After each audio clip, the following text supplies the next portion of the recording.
የጌታ ስም የሚጠራ የሚለው አነጋገር ግን ምን ብሎ ነው የሚጠራው የሚለው ወሳኝ ነው።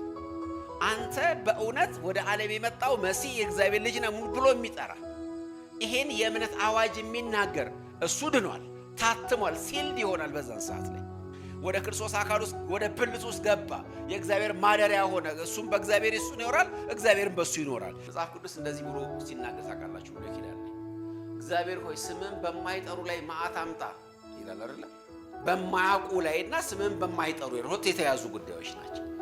እውቅና ያልሰጡት አንተ እግዚአብሔር ነህ፣ አንተ የሰማይን የምድር የባህሩ ሁሉ ፈጣሪ ነህ ብለው ያልተናገሩ እምነታቸውን ኮንፌስ ያላደረጉ ማለታቸው ነው መጽሐፍ ቅዱስ ላይ። ስለዚህ እግዚአብሔርን መጥራት ሲባል መጽሐፍ ቅዱስ ላይ ዝም ብለን በየዕለቱ የምናደርገውን ነገር መናገር ብቻ ሳይሆን በዋነኝነት አንዴ የማይደገመውን ነገር ለዚህ ነው ይሄ ቃል ምንድን ነበር እያቸው ለቀደም ፕሬዘንት ኮንቲኒየስ አይደለም፣ እንደገና ፊውቸር ቴንስ አይደለም፣ የአንድ ጊዜ አዋጅን ነው።